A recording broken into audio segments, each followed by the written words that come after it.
Most claims that a religious text contains scientific foreknowledge or an unusually accurate scientific understanding for its time are outright lies or such stretched interpretations of scripture that you couldn't possibly interpret it to have that meaning unless you were really trying to.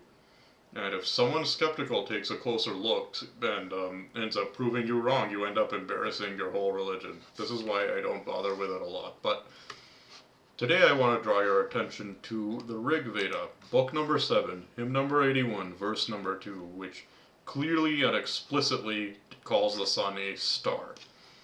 Here's the English translation from Griffith, 1896.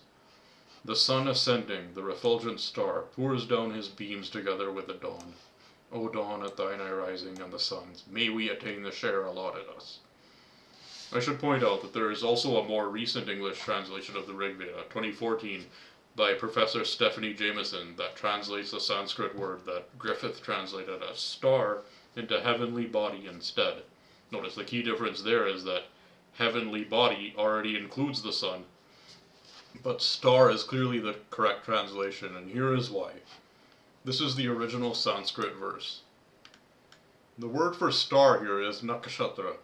This literally means night king, or king of the night, composed of the words nak meaning night, which has a cognate in numerous other Indo-European languages, including the English word night, the German and Yiddish word nacht, French nuit, Spanish noche, Russian noche, Greek nishta, and Lithuanian naktis.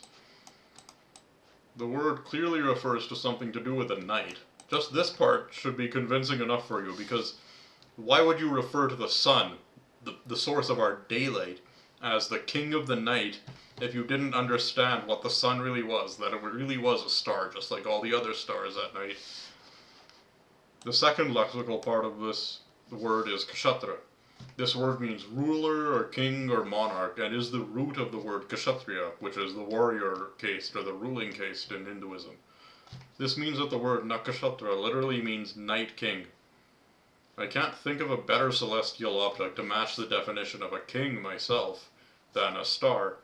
I mean, like, what other celestial object has subjects bound to it in its territory that it protects and gives sustenance to? But we don't even have to rely on metaphors for this. There's another hymn in the Rigveda that tells us what nakshatra means. Book 1, hymn 50, verse number 2, uses the word in such a way that it must be referring to the stars in the night sky, because it is specifically juxtaposed with Surya, the sun god. The constellations pass away like thieves together with their beams before the all-beholding sun. That's Griffith's translation, and here's Jameson's. Away like thieves go these heavenly bodies with the night before the sun who has his gaze on all. In this hymn, the word nakshatra is being used in the common sense, i.e. stars in the night sky, because it's saying that Surya, the sun's light, makes the light of these stars fade away in the morning. The sun's light obviously does not cause itself to fade away like a thief.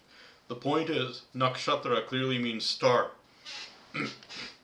In the other hymn that I brought up, 781, the same word that means star is directly applied to Surya without any indication of a metaphor or comparison. In this case, it's telling you, it's describing what type of object the sun is. Does it sound to you like the author of the Rigveda knew things about the cosmos that were beyond the scientific understanding of the Bronze Age? Let me know in the comments.